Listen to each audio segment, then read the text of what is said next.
বরফ নিয়ে নিয়েছি পানি সহ।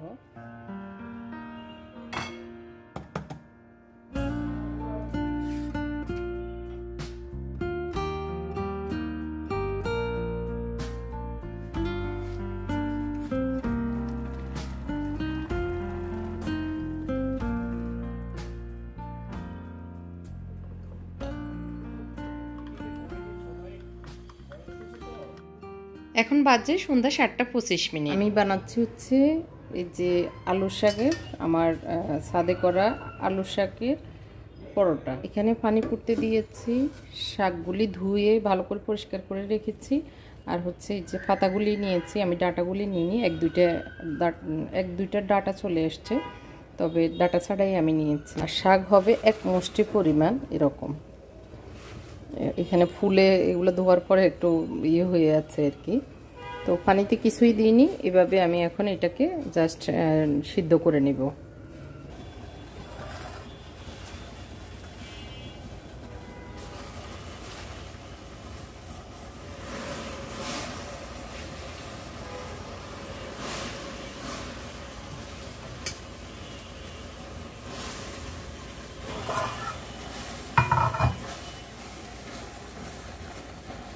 লাস্টে 1-2 মিনিট আমি এটাকে এইভাবে একটু সিদ্ধ করে নিব আর কি। একটু হালকা নরম সফট হয়ে গেলে নামিয়ে নেব। তো আমার শাকগুলি হয়ে গেছে, এখন আমি নামিয়ে নিব, চুলাটা অফ করে দিচ্ছি। বরফ নিয়ে নিয়েছি পানি সহ, যাতে করে সবুজ কালারটা ঠিক থাকে এই জন্য। তো এখানে আমি একটু ঠান্ডা হওয়ার জন্য অপেক্ষা করি। ঠান্ডা হয়ে গেলে এগুলিকে আমি ব্লেন্ড করে নেব। এই পানিগুলো ফেলবো না, এগুলি দিয়ে আমি কি করি একটু পরে দেখাচ্ছি। আসসালামু আলাইকুম, সবাইকে ওয়েলকাম জানাচ্ছি আমার চ্যানেল রুমিস ফ্যাশনেবল হাউসে। আশা করি আপনারা সবাই যে যেখান থেকে দেখছেন আল্লাহর অশেষ রহমতে ভালো আছেন। আমিও করুণাময়ের মেহেরবানিতে ভালোই আছি আলহামদুলিল্লাহ। লাল আলুর শাক দিয়ে পরোটা বানাবো। এটা কয়েকজনে বানিয়ে খেয়েছেন জানি না, তবে ইদানিং আমি করছি, গতকালকেও বানিয়েছিলাম। তো আজকে ভাবলাম আপনাদের সাথে শেয়ার করি। এখানে কাঁচামরিচ 2টা দিয়েছি, একটু ধনিয়া পাতা দিয়েছি, একটু রসুনের কিছু কোষ দিয়েছি, দিয়ে ভালো করে ব্লেন্ড করে নিচ্ছি। এটা হচ্ছে কি, বাচ্চারা তো শাক সবজি খেতেই চায় না, তো ওদেরকে খাওয়ানোর একটা টেকনিক। আমিও ভাবতেছি আমাদেরও প্লেন শুধু রুটি পরোটা খাওয়ার চেয়ে একটু শাক টাক দিয়ে খাওয়াটাই ভালো, এর জন্যই বানিয়ে নিচ্ছি। রাতে পরোটা বানিয়ে ফ্রিজে রেখে দিব এই চিন্তা থেকে রাতে কাজটা শুরু করেছিলাম, কিন্তু আটা যখন নিয়েছিলাম দেখলাম যে আটাই হবে না।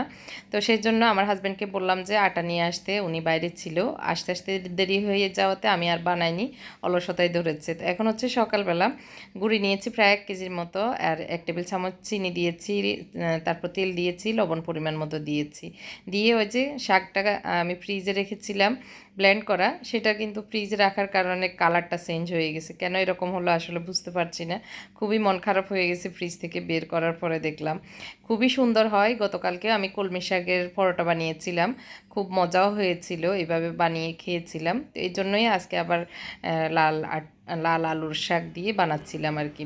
তো আটাটা আমি যেভাবে করেছি দেখতে পেরেছেন। আর এই তো এখন একটু রুটির সাথে খাওয়ার জন্য ডিম বেজে নিব, এই জন্য অল্প একটু পেঁয়াজ কাঁচামরিচ কুচি করতে হবে, এই জন্য এই ছোট মিনি চপারটা নিয়েছি। এটা তো সার্চেবল, এর জন্য কেবল লাগে না, মানে তারে লাগাতে হয় না, এটা একটা সুবিধা। আর অল্প যখন পেঁয়াজ কুচি করি তখন এটাতে করতে আমার কাছে কেন যেন সুবিধাই লাগে। বড়টা ধোয়া বা ওইটা আবার পরিষ্কার করা একটু ঝামেলা মনে হয়, তো যখন যেটা ওইটা বেশি যখন হয় তখন ওইটা দিয়ে করলেই সুবিধা। তো অল্প একটু পেঁয়াজ দরকার ছিল ডিম ভাজার জন্য, তো এই জন্য এইটাতে করে নিয়েছি। আমার হলুদ আছে, মরিচ গুঁড়া শেষ হয়ে গেছে, এর জন্য মরিচ গুঁড়া করতে হবে। এই যে কেনা 1 প্যাকেট ছোট আনিয়েছি, এটা দিয়ে 2 দিন চালিয়ে নিচ্ছি।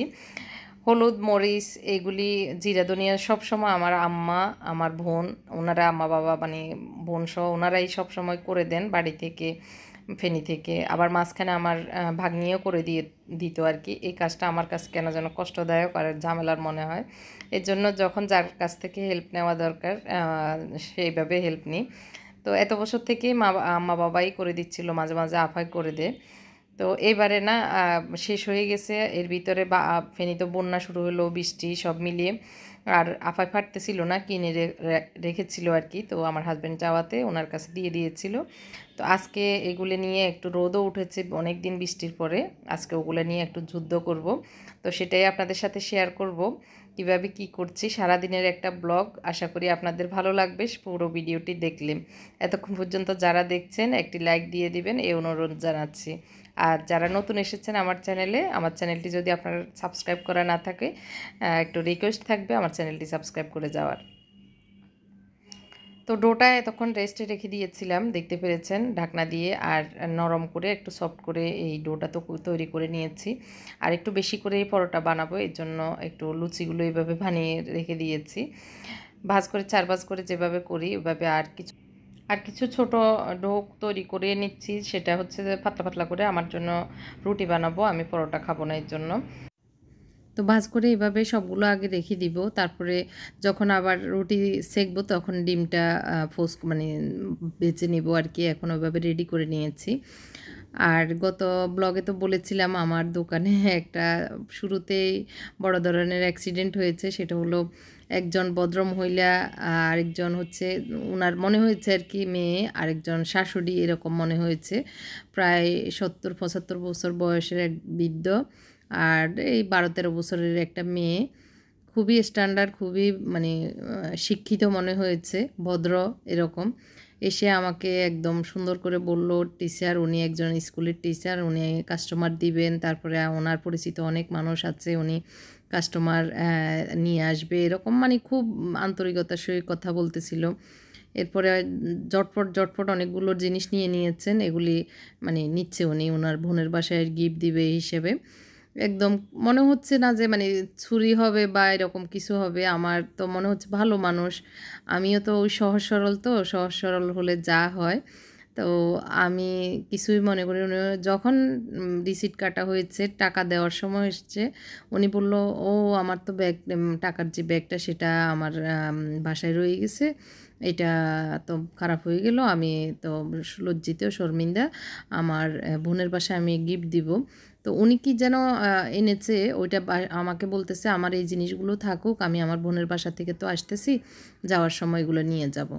তো আমি আর ওই জিনিস কি রেখেছে এটা ভাবিনি। দুইটা জিনিস, একটাতে ব্যাগে কি যেন, আর একটা লোহার স্ট্যান্ড টাইপের কি একটা জিনিস।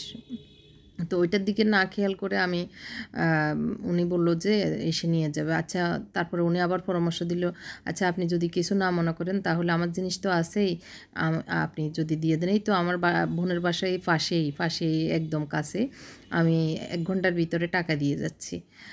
আমার প্রথমে দিতে চাইনি, পরে কেন যেন ওনার দিকে তাকিয়ে যখন কথা বলতেছিলাম, বা কথার স্টাইল বা মানে দেখে মনে হচ্ছে যে বিশ্বস্ত ভালো মানুষ। এখানে আমি একটু নাস্তা তৈরি করে নিয়েছি। তো তার আগ দিয়ে, খাওয়ার আগ দিয়ে আর কি, একটু এই যে একটু দিয়ে দিচ্ছি হলুদ, তারপরে চিয়া সিড সহ কি যেন এটাকে বলে, ভুলেও গেছি আসলে, লবণ দিয়েছি, আর হচ্ছে এপেল সিডার ভিনেগার দিয়েছি, ইসুপগুলোর বসিয়ে দিয়েছিলাম। তো ওগুলি দিয়ে একটা গ্লাস পানি এই খেয়ে নিয়েছি, হালকা কুসুম গরম পানি নিয়ে। তারপরে নাস্তা খাবো, তার আগ দিয়ে আবার ভাবলাম যে এই জিনিসগুলো একটু রোদে দিতে হবে, আগে ধুয়ে নিই। এই ধনিয়া গুঁড়া শেষ হয়ে গেছে, ধনিয়া জিরা দুইটাই, তো জিরাটা এখন হচ্ছে না। ধনিয়াটা যেহেতু আছে, এগুলি আমি ইন্ডিয়া থেকে এনেছিলাম অনেক আগে, প্রায় শুরুর দিকে আর কি বছরের। তো অনেক দিন হয়ে গেছে, ভাবলাম এগুলো ভেঙে নিই, গুঁড়ো করে নিই আর কি। তো কিছু রেখে দিয়েছি ছোট এক বয়ম, কখনো দরকার হলে, আস্তে দরকার হলে তখন ইউজ করব। আর বাকিগুলোকে ভালো করে ধুয়ে নিচ্ছি। তো এই কলে পানি কম আসতেছে মনে হচ্ছে, এই জন্য আমি আমার রুমের যে কলটা, ওজোর কল, সেখানে নিয়ে ভালো করে ধুয়ে পানি ঝরতে দিয়ে দিয়েছি। আর এই তো নাস্তাটা করে নিচ্ছি। তো যেটা বলছিলাম, ওনার চোখের দিকে তাকিয়ে বা কথা বলে এত বেশি মানে বিশ্বস্ত মনে হয়েছে। আর আমার মনে হচ্ছে মুসলমান, কথাই তো যথেষ্ট, একজন মানুষের মুসলমানের জবানি তো যথেষ্ট।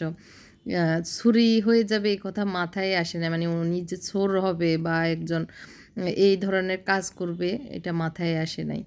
তো যে যা হলো আর কি, উনি ওগুলি নিয়ে, আমিও রাজি হয়ে গেলাম, আচ্ছা ঠিক আছে আপনি দিয়ে যাইয়েন, অসুবিধা নেই, আমাদের দোকান তো খোলাই আছে।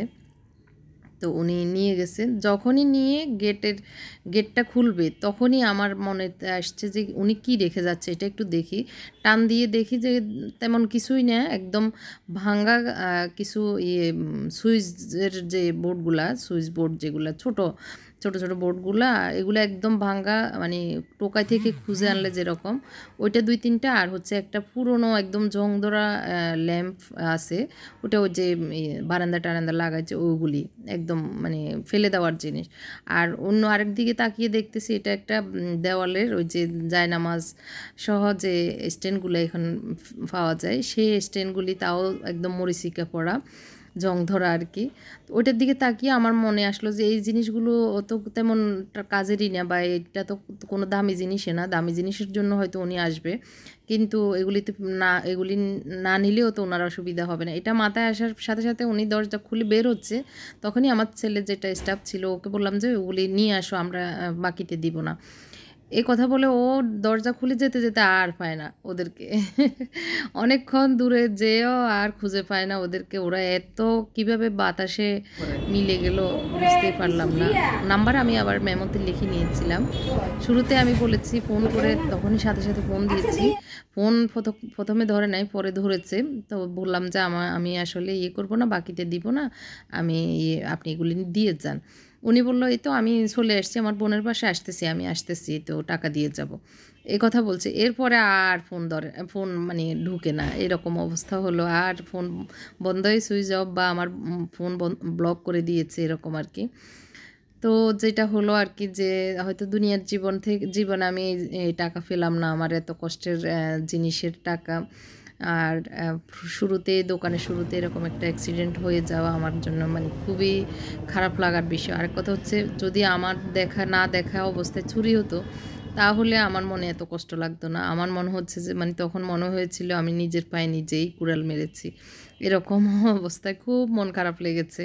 কেন মানুষ এরকম বিশ্বস্ততা দেখিয়ে মানে বিশ্বাসঘাতকতা করে, আসলে এটা খুবই খারাপ লেগেছে। একজন মানুষ কেন এরকম হয়, আমরা তো জীবনে কখনো এরকম করতে পারবো না, আল্লাহ রহমত করুক।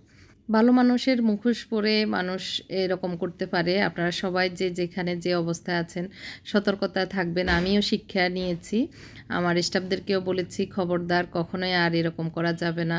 আমরা নরম প্রকৃতির মানুষ, তাই মানুষকে বিশ্বাস সহজেই করে ফেলি। আমাদেরকে শক্ত হতে হবে, কাউকে বিশ্বাস করা যাবে না। ওই যে বলে না, একজনে দোষ করে 10 জনেই সেটা ভুক্তভোগী হতে হয়।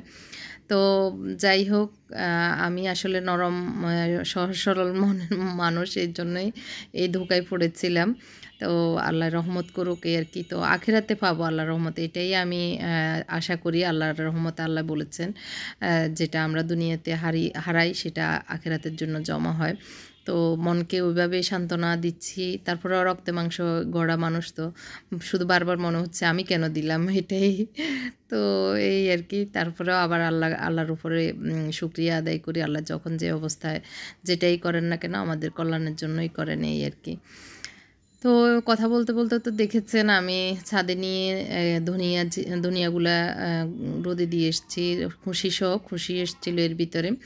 তো আর মরিচগুলো শুকাতে দিয়ে এসেছি, আর এসে রান্নাটা শুরু করে দিয়েছি। একটু আমার গাছের বেগুন, গাছের ঢেঁড়স, এই অল্প অল্প একটু ছিল 2 দিনের জমানো, তো 2টা আলু দিয়ে মাছ দিয়ে এভাবে ঝোল করে মিক্স সবজি আর কি করে নিচ্ছি। তো সবজিটা হয়ে আসার আগ দিয়ে 1 চিমটি 1 মুঠো টাইপের কলমি শাক এনে রেখেছিলাম, তো সেটাও একটু সাইডে দিয়ে দিব। একদম মিক্স কয়েকটা সবজি মিলিয়ে একটা সবজি হবে। আর কলমি শাক তো হতে সময় লাগে না, 2 মিনিটে হয়ে যায়। নরম প্রকৃতির শাক, খুবই মজা লাগে আমার কাছে। আর এই কলমি শাক কিন্তু আমাদের শরীরের জন্য অনেক উপকারী, তবে 2-1টা রোগ ছাড়া অন্যান্য অনেক রোগের উপকারিতা আছে, সার্চ দিলেই পাওয়া যায়। তো আলুটা সেদ্ধ হয়ে গেছে, 2 মিনিট ঢাকনা দিয়ে রেখেছি। এরপরে এখন নামিয়ে চুলাটা অফ করে দিচ্ছি। আর বেশি রান্না করব না, তাহলে সবুজ ভাব চলে যাবে। এই তো হয়ে গিয়েছে আমার দুপুরের আজকের এই মজাদার সবজি রান্না। রান্নাবান্না শেষ হলে কি হবে, কাজ তো শেষ হয়নি, কাজ তো আছে একটার পর একটা। কিছু দোয়া পাটলা জমে গিয়েছে, সেগুলি ধুয়ে সিঙ্ক টিঙ্ক ধুয়ে পুরো রান্নাঘরটা ক্লিন করা। রান্না শেষে যেভাবে আমরা গৃহিণীরা পরিষ্কার করি সেভাবে আমিও করি। তো রান্না শেষ করে এখন সিঙ্কটা ভালো করে ধুয়ে নিচ্ছি।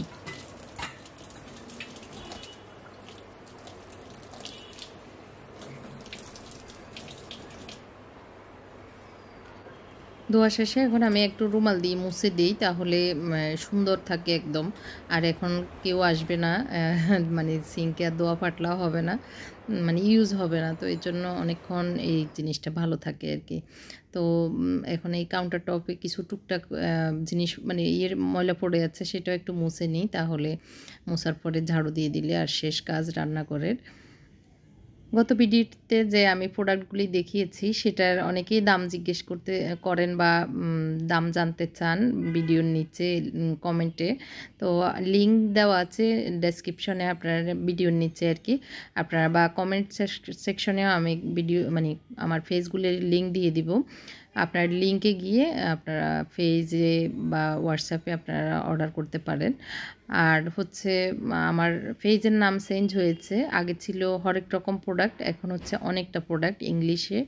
তো ইংলিশে অনেকটা প্রোডাক্ট আপনারা সার্চ দিলেই পেয়ে যাবেন। যারা ফেসবুক ইউজ করেন তাদের জন্য বেশি সুবিধা। আর না হয় আমার এই চ্যানেলের নামেই, ইউটিউব চ্যানেলের নামেই একটা পেজ আছে রুমিস ফ্যাশনেবল হাউস, ওই পেজে গিয়েও আপনারা অর্ডার করতে পারেন। যেটা আপনাদের পছন্দ হয় দাম জিজ্ঞেস করলে বলা হবে, মডারেটররা তারা বলে দিবে। আর চাইলে ফোন করে আমার সাথেও কথা বলে জেনে নিতে পারেন, আমার হোয়াটসঅ্যাপ নাম্বার দেওয়া আছে।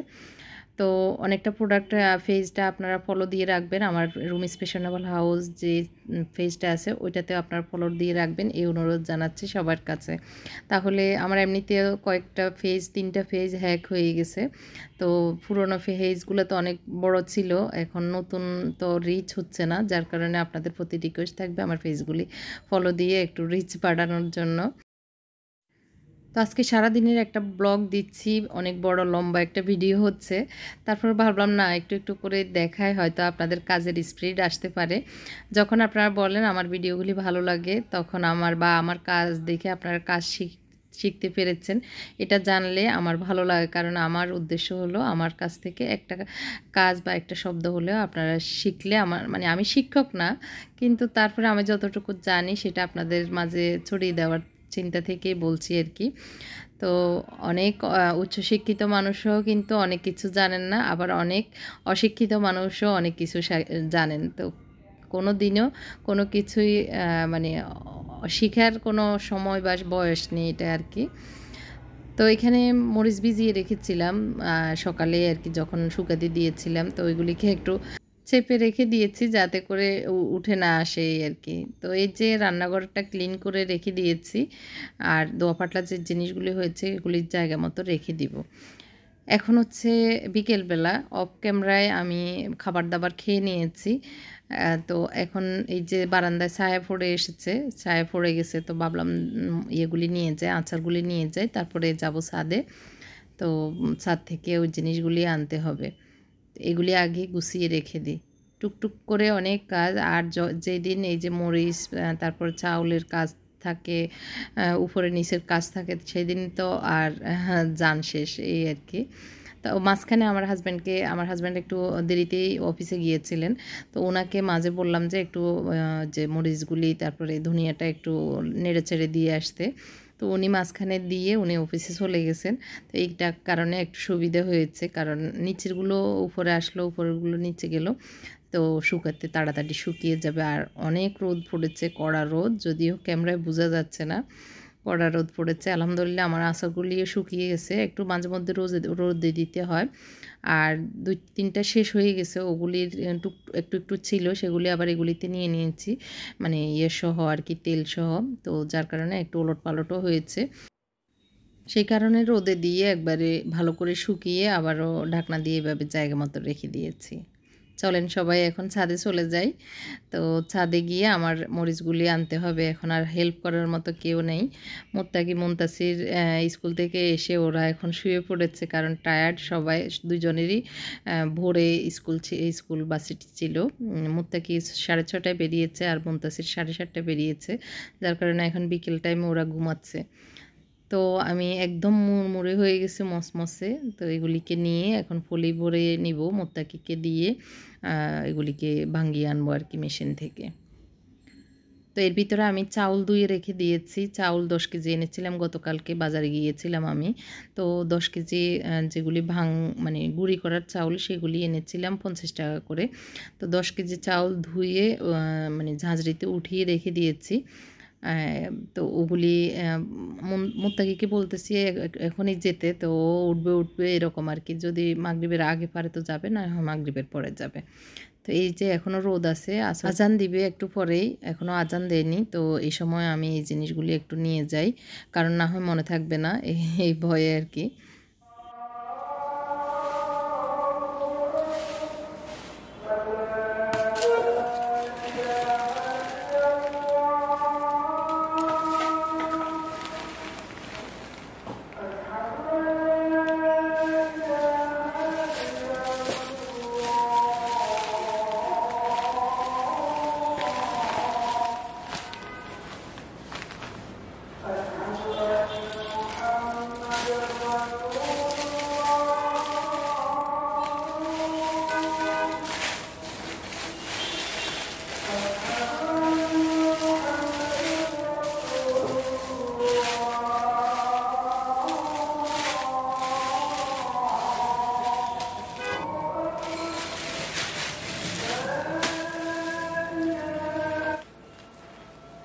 এই সুমধুর আজানের ধ্বনিটা অফ করে দিতে মন চায়নি, এর জন্য দিয়ে দিয়েছি। অনেক ভালো লাগে প্রত্যেকটা আজানের ধ্বনি, জামাত করার সুন্দর সূরা পড়ে জামাত করার শব্দগুলি কানে ভাসে, তখন নিজের নামাজের জন্য তাগাদা মানে এসে যায়।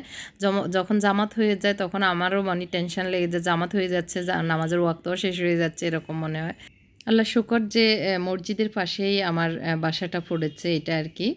যাই হোক, ওই যে ভিজিয়ে রেখেছিলাম যে মরিচগুলি, সেগুলি এখন ব্লেন্ড করে নিই। একটু একটু করে কাজগুলি করে নিলে হয়ে যায়, কিন্তু যদি যাই বিছানায় তাহলেই আর উঠতে মন চাইবে না।